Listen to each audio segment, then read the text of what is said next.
Sa ngayon, tila marami sa mga netizens ang nagpapahayag ng galit at pagkadismaya sa First Lady ng bansa dahil sa tila pagiging epal nito at mas umaakto pang panghulo kaysa kay Marcos Jr. May mga netizens pa nga na nagtatanong kung sinong araw ba talaga ang kanilang binoto. Ang pagkakaroon ng pananaw na ito ay nagdudulot ng pagkabahala sa mga mamamayan dahil sa panggigipit at pagkakaroon ng posibleng impluensya ng mga personalidad sa politika. Puno ng Sa galit si kabila Senator ng mga Tulfo ito, sa Dayaan patuloy pa at rin ang mariing nagbigay ito ng pagkakawatak-watak sa bahayag mga tungkol opinyon sa ng mga posibleng mamamayan. pamamaraan Ang ganitong ng sitwasyon ay pang-aabuso sa nagdudulot sistema ng ng loto kalituhan sa kung saan publiko binanggit pa dahil sa niyan mga maaari hindi itong malinaw na manipulahin. kaganapan sa larangan ng politika. Sa pagkakaroon ng ganitong issue, mahalaga ang magiging mapanuri at mapanagot ng mamamayan upang makapili ng tamang pinuno at makapagsulong ng makabuluhang pagbabago sa lipunan. Well, isang na itong katunayan na dapat nating pagkatutukan. Ngunit bago ang lahat, siguraduhin mag-subscribe at i-hit ang notification bell para sa patuloy na pagtutok sa mga sayap ng bagong balita sa tunay na boses ng masa.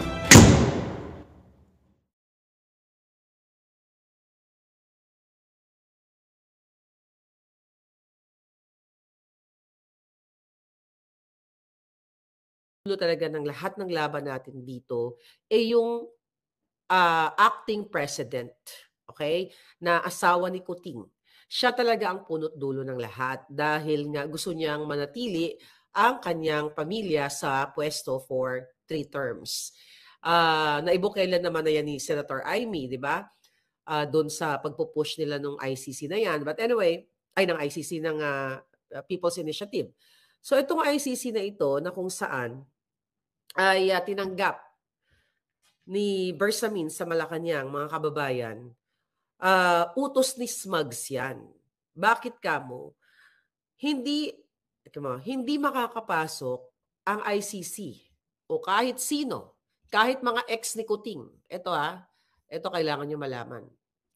Hindi makakapasok ang sinuman sa Malacanang. Okay? Sa Malacanang, kahit kaklase ni Marcos Jr., kahit ex niya, kapag hinarangan ni Lisa. Ganyan kabalahura, ganyan po kadugyot ang babaeng yan. Walang makakapasok sa Malacanang na akala niya, pagmamayari niya, akala niya, palasyo niya.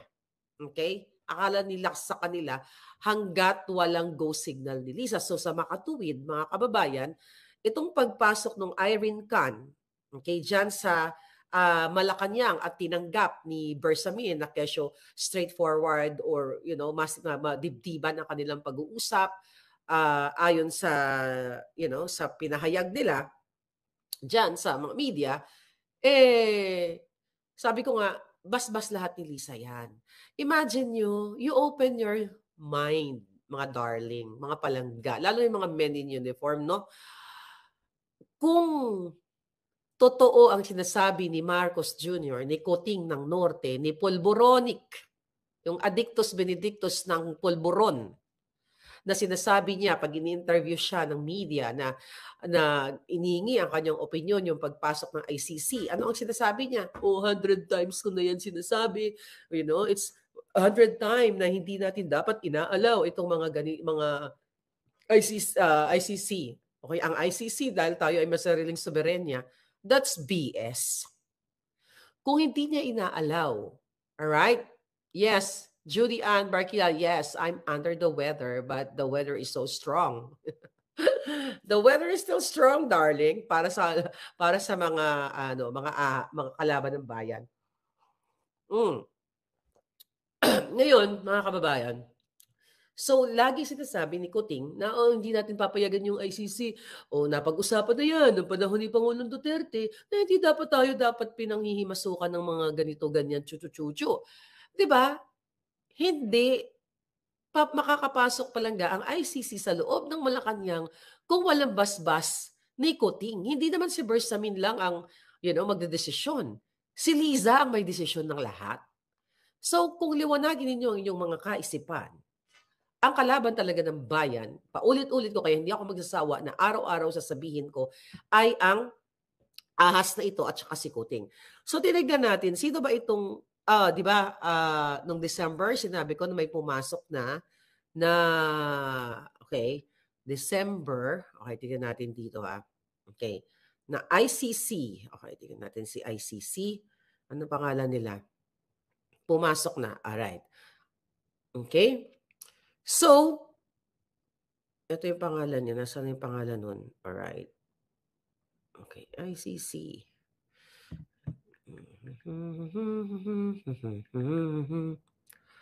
Okay. Ayan. So, noong January 22, naiulat ko na to sa inyo. Sino yung pangalan? Malacanang. Saan yung picture niya? So, may dalawang persona. Actually, may dalawang taga-ICC ang pinapasok na nga. Ayun. Daniels. Ito siya. Alright. Tignan natin. Okay, ito. Si Chantal Dan. Nakita ko na palangga. Pakita natin yung mukha niya. Okay? Noong December pa lang, ano ba to? December ba to? Yeah. December pa lang ay nakapasok na actually ang ICC na pinangunahan nga nitong si Chantal Daniels at nung Cora Pronk Jordan. Ito yung mga mukha nila, oh. Okay. Ayan, oh. Yan yung unang pumasok eh. Okay?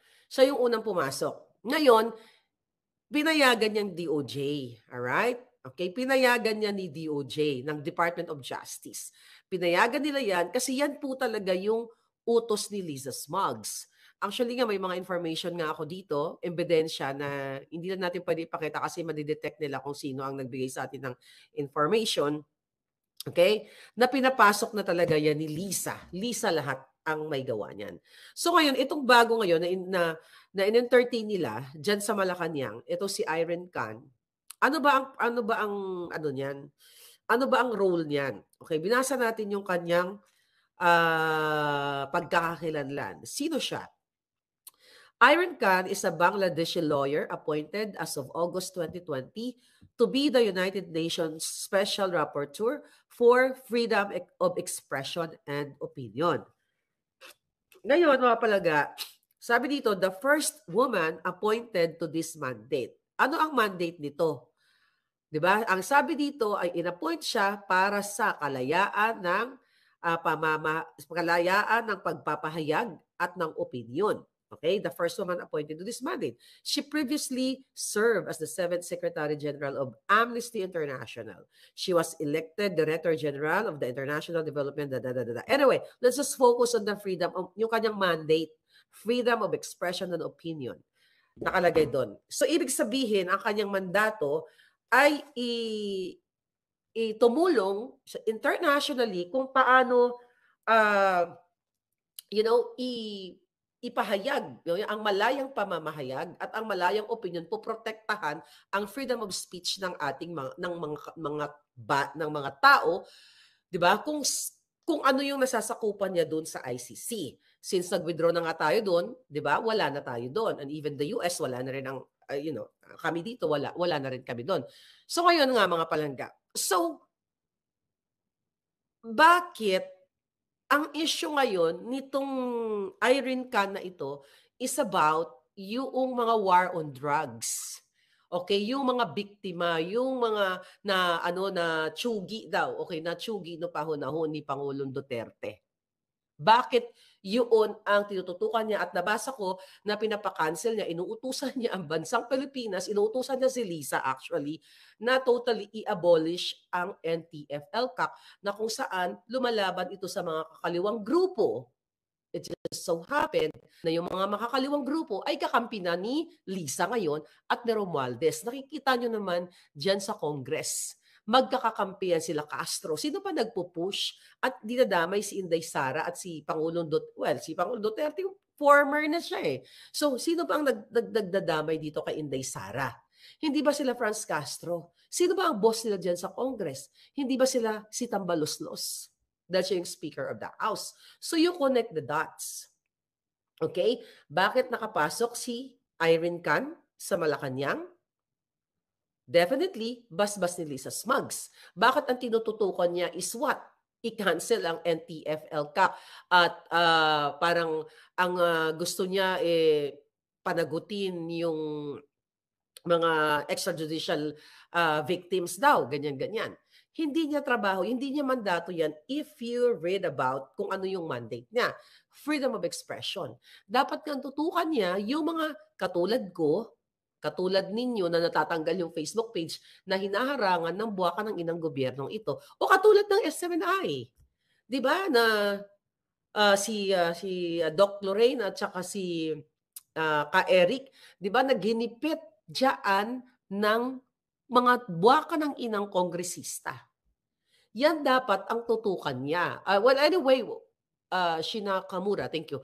So, anyway, wala naman siyang jurisdiction nga yung ICC. Wala na nga tayo diyan eh. 'Di ba? In the first place, bakit nung December nakapasok yan? Bakit inulat ko sa inyo na si Trillanes ay gagamitin nila para mag-ikot o maghanap ng mga magsusumpa na si Inday Sara ay sangkot sa mga sa mga mga kitilan doon sa Davao. See, lahat ng sininform ko po sa inyo ay bumingo tayo lahat dito. Kumbaga, bumingo o naging balita. So, yan yung issue dyan. Okay? So, itong ICC na ito, paka na lahat at binubudol lalo tayo ng gobyernong ito. Alright? Jessie Lacuata, okay? Uto-uto si Trillanes. Kita mo naman yan si Trillanes. Okay? Nabolja ko yan harap-harapan dito sa LA eh. Duwag nga yan, walang bayag, puti ang itlog. Puti ang itlog. So, si Liza, okay, kahit ano pang gawin ng mga mainstream media pagko-cover-cover, ito, hindi ka makakapasok sa Malacanang kapag hinarangan ka ni Liza. Even ang mga classmates ni Kuting na mga babae, even yung mga kaklase niya noong bata pa siya, yung mga kakilala niya na tumutulong o tumulong during the campaign, pag maganda ka, palangga, hindi ka makakapasok sa Malacanang. Kasi nuknukan ng insecure itong babaeng ahas na ito, itong babaeng butod. Kaya nga sabi ko sa inyo, buhatin nyo na yan. So, you talk about what? Freedom of speech. Dapat nga itong Irene na itong kana ito, tututukan niya yun eh.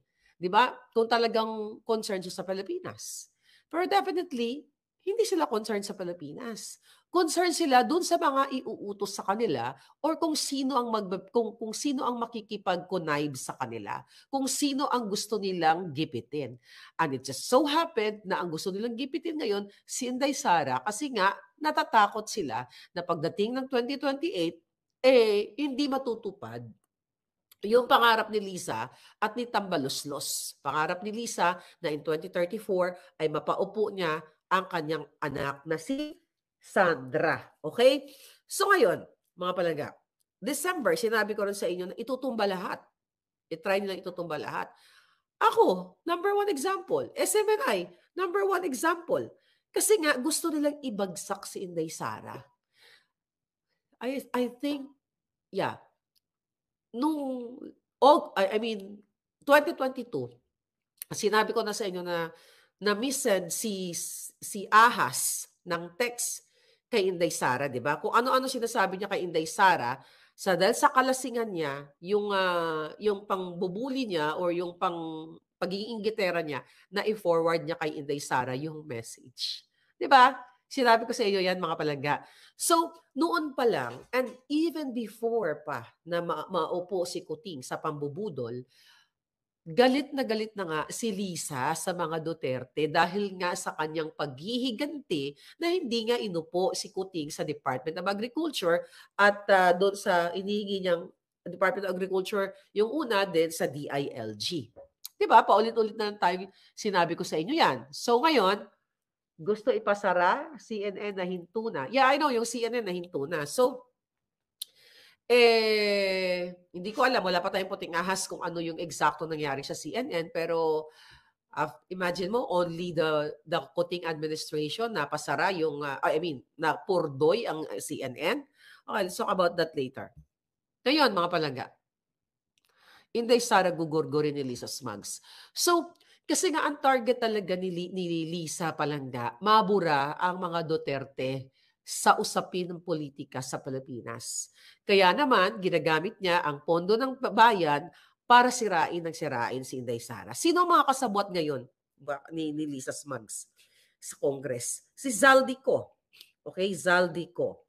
Sino yan? Okay, chair ng Committee on Appropriation. Ngayon, itong si Zaldico, kasabwat ni Tambaloslos. Ngayon, mga palangga, ikaw Zaldico, okay? Paulit-ulit kong sinasabi, ngayon ay sabi ko kasi, nagre-recruit na nga sila, mga kababayan, ng mga trolls. At isa sa ni-recruit mo, Zaldico, yung Kalbo. Ayan si Rocky Kalbo. Ikaw, Rocky, okay, nung umuwi ako sa Pilipinas, 2018 yata, di ba? Pinick up kita sa SM West. Okay? SM North na ngayon.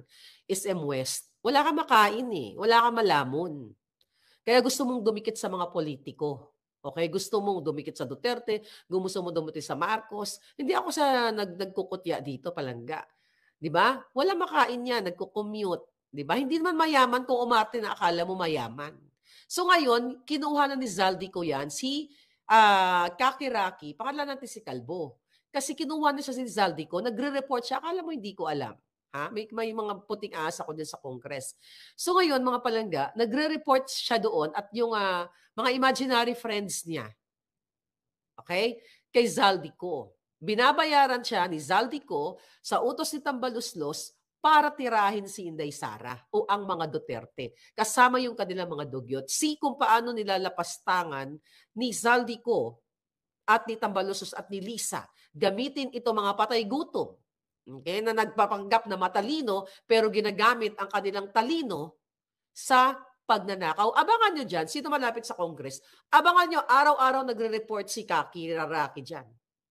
Okay, akala mo hindi ko alam, matapos silang mag-away ng presidential communications, kasi nga, nag-aaway sila sa partihan ng pera, I mean sa bayad sa bribe nila, dahil yung taga-PCSO, sila Bukangkang, sila Patricia Martin, ay hindi sila magkasundo-sundo sa ninanakaw nilang pera para i-bribe to destroy Sara. At the end of the day, we talk about now, destroy si Sara at mga Duterte.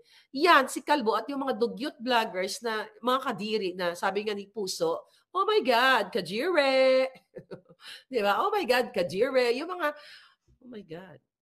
Okay? Pare-pareho sila ni Taning, na si Taning na mukhang surot na yung sinisip-sip ay burak. Kaya parang ganun.